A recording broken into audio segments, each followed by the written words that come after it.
হ্যাঁ, সলিউশনের সিরিজ চলছিল, ঠিক আছে। সলিউশনের মোটামুটি কনসেন্ট্রেশন টার্ম, ঠিক ঠিক আছে, কনসেন্ট্রেশন টার্ম এবং এন ফ্যাক্টর ক্যালকুলেশন, শেষে নর্মালিটি, ঠিক আছে, এগুলো হয়েছিল। এবং আজকে যেটা পড়াবে কনসেন্ট্রেশন টার্মের ইন্টার কনভার্সন। মানে আমি কি বলতে চাইছি, একটা ডব্লিউ বাই ভি পার্সেন্টেজ দেওয়া আছে, সেখান থেকে ভি বাই ভি পার্সেন্টেজ বের করো, ঠিক আছে। সেখানে ডব্লিউ বাই ভি পার্সেন্টেজ দেওয়া আছে, সেখান থেকে মোলারিটি বের করো, ঠিক আছে। মানে একটা থেকে একটা কনভার্সন, যেমন মোলা লিটি দেওয়া আছে, সেখান থেকে মোলা রিটি বের করো, ঠিক আছে। এগুলো ইন্টার কনভার্সন, ঠিক আছে। তাহলে আজকে এগুলোর কটা ট্রিক দেখে নাও, ঠিক আছে। বুঝলাম। তাহলে 1 নম্বর ট্রিক দেখো। 1 নম্বর হচ্ছে PPM, parts per million, inter conversion with W by W percentage into 10⁴। কি বুঝতে পারলে কিনা বলো? W by W percentage into 10⁴। মানে যদি এইটা দেওয়া আছে, এইটা বের করতে বলে, তাহলে 10⁴টাকে এর মাইনাস করে দিব, ঠিক আছে। আর যদি এইটা দেওয়া আছে, এইটা বের করতে বলে, তার সঙ্গে 10⁴ গুণ করে দেবো, ঠিক আছে। এগুলো অনেক জটিল কনভার্সন, আমি শর্টে বলে দিচ্ছি ট্রিকগুলো। 2 নম্বর হয়েছে। আচ্ছা, 2 নম্বর কি, ডব্লিউ বাই ডব্লিউ পার্সেন্টেজ সমান হবে W by V percentage into divided by density, হয়েছে। আর এই ডেনসিটিটা হবে ডেনসিটি অফ সলিউশন। কি বুঝতে পারলে কিনা বলো? তাহলে এইটা দেওয়া আছে, এইটা কিভাবে বের করবে, ইন্টু ডেনসিটি গুণ করে দিবে। এইটা দেওয়া আছে, ডেনসিটি দেওয়া আছে, ডিভাইডেড করে দিলে কোনটা আসবে? কি বুঝতে পারলে কিনা বলো? তাহলে এইটা পরস্পরের কি ইন্টার কনভার্সন হয়ে গেল, হয়েছে। এরপরে 3 নম্বর হচ্ছে ডব্লিউ বাই ভি পার্সেন্টেজ দেওয়া আছে equal to M by, W by V percentage দেওয়া আছে, তাহলে equal to M into M B by 10। কি বুঝতে পারলে কিনা বলো? তাহলে যেখানে এমটা হচ্ছে মোলারিটি, যেখানে এমবিটা হচ্ছে মাস অফ, মানে মোলার মাস, ঠিক আছে, মোলার মাস অফ সলিউট, ঠিক আছে। ডব্লিউ বাই ভি পার্সেন্টেজ দেওয়া আছে, দিয়ে বলবে মোলারিটি বের করো। তাহলে মাস অফ সলিউট বাই 10 গুণ করে মাস অফ সলিউট ডিভাইডেড করে দেবে, বা মোলারিটি দেওয়া আছে, ডব্লিউ বাই ভি পার্সেন্টেজ বের করো। তাহলে এগুলো হচ্ছে তার ট্রিক, হয়েছে। তাহলে স্ক্রিনশট নিয়ে নাও, বুঝলাম। তাহলে নেক্সট হচ্ছে কি, আর একটা লাস্ট আছে, সেটা হচ্ছে কি 4 নম্বর, হয়েছে। 4 নম্বর হচ্ছে কি মোলালিটি। 4 নম্বর হচ্ছে মোলালিটি বের করানোর নিয়ম, সেটা কি, molarity minus D by M into M B by by 1000। কি বুঝতে পারলে কিনা বলো? তাহলে সব বলে দিই। এইটা মানে হচ্ছে ছোট এম, মানে হচ্ছে মোলালিটি, বড় এম মানে হচ্ছে মোলারিটি, ঠিক আছে। আর ডি মানে হচ্ছে ডেনসিটি অফ সলিউশন, হয়েছে। আর যেখানে এম বি হচ্ছে মোলার মাস অফ সলিউট, ঠিক আছে। তাহলে এইসব জিনিস হচ্ছে এইটা। তাহলে মোলালিটি বের করতে দেওয়া থাকলে এই ফর্মুলা, মোলালিটি আর নর্মালিটির ইন্টার কনভার্সন, ঠিক আছে।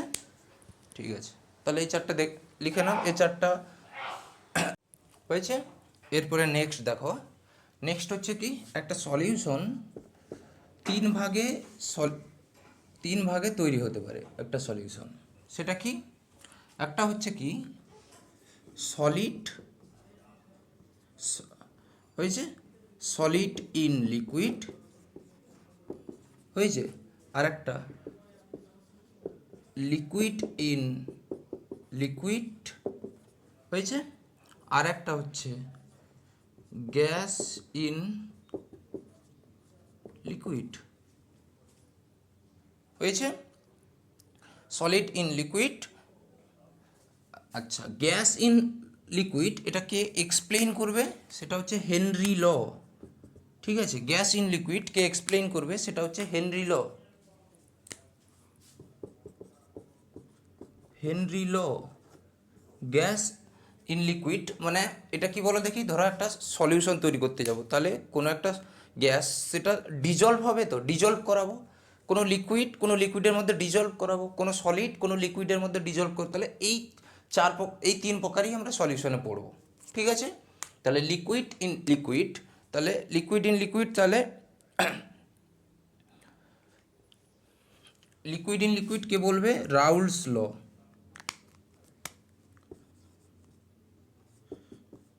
রাউলস ল, ঠিক আছে, তাহলে লিকুইড ইন লিকুইড কেবল এক্সপ্লেইন করবে কে, রাউলস ল। আর solid in liquid in general সেটা কে বলবে, সেটা হচ্ছে ডিজলভ লাইক ডিজলভ। মানে কি, মানে হচ্ছে কি, মানে হচ্ছে একটা পোলার, মানে হচ্ছে একটা পোলার, পোলার সলভেন্টে ডিজলভ হবে, পোলারে ডিজলভ হবে, পোলারে ডিজলভ হবে, আর একটা নন পোলারে ডিজলভ হবে। কি বুঝতে পারলে কিনা বলো? তাহলে এইটা ফলো করবে ডিজলভ লাইক ডিজলভ, আর এইটা ফলো করবে রাউলস ল, আর এইটা ফলো করবে কি, হেনরি ল। তাহলে আমরা আজকে এইটা পড়বো, বাদ বাকি নেক্সট ক্লাসে রাউলস ল এবং হেনরি ল পড়া হবে। ঠিক আছে, তাহলে মুছলাম।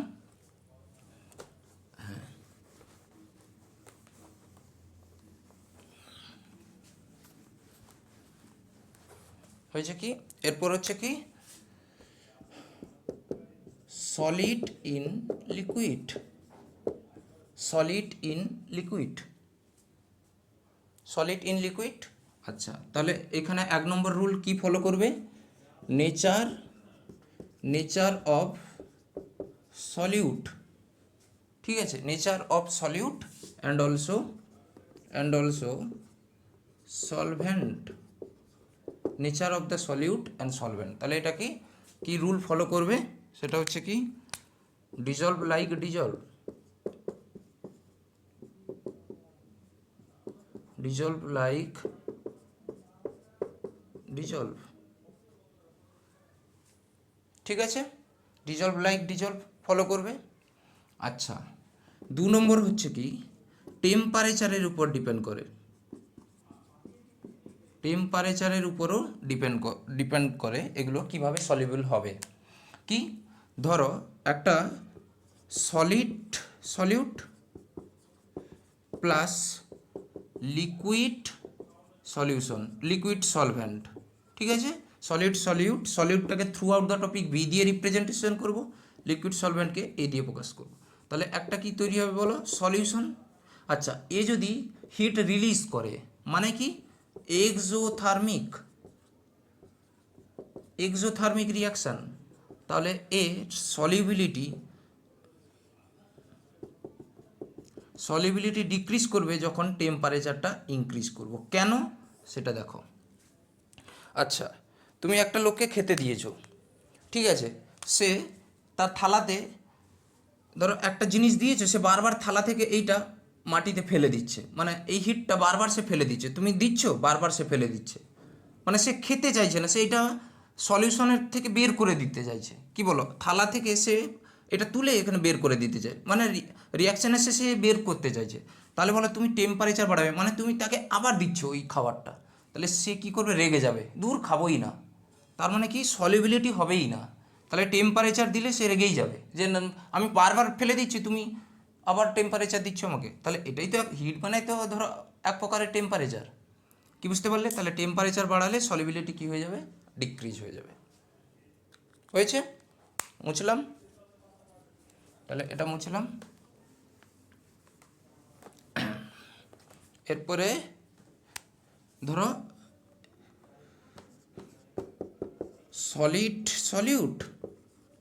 সলিউট প্লাস লিকুইড সলভেন্ট, এটা হচ্ছে এ, এটা হচ্ছে বি, হয়েছে। আর এখান থেকে তৈরি হলো ধরো সলিউশন, আর এইখানে হিট নেবে, দিয়ে সে সলিউশন তৈরি করবে। আর এই রিয়াকশানকে বলা হয় এন্ডোথার্মিক এন্ডোথার্মিক রিয়াকশান। তার মানে কি, হিট সে অ্যাবজর্ব করবে, মানে সে খাবারটাকে খেয়ে নেবে, তুমি যত দেবে সে খেয়ে নেবে। মানে খেতে এই দিকে আছে মানে কি, খেতে ভালোবাসে, থালায় তুমি দিচ্ছ সে খেয়ে নিচ্ছে, হিট খেয়ে নিচ্ছে, দিয়ে সলিউশন তৈরি করছে। তাহলে বলো টেম্পারেচার একে বাড়ালে সলিবিলিটি কী হয়ে যাবে বলো? তাহলে সলিউবিলিটি কী হয়ে যাবে বলো? ইনক্রিজেস হয়ে যাবে। তাহলে টেম্পারেচার বাড়ালে এন্ডোথার্মিক রিয়াকশানের সলিবিলিটি কী হয়? ইনক্রিজ হয়। কি বুঝতে পারলে কিনা বলো? তাহলে এইগুলো সব ছিল সলিড ইন লিকুইড। তাহলে নেক্সট ক্লাসে হবে লিকুইড ইন লিকুইড, সেটা রাউলস ল, তারপর হবে হেনরি ল, আর হেনরি ল থেকে নিটে এবছর কোশ্চেন এসেছিলো, ঠিক আছে। তারপরে আমরা চলে যাব কলিগেটিভ প্রপার্টি, ঠিক আছে। আর এমনি জেনারেল প্রপার্টি কী, কলিগেটিভ প্রপার্টি কী, ঠিক আছে। Thank you.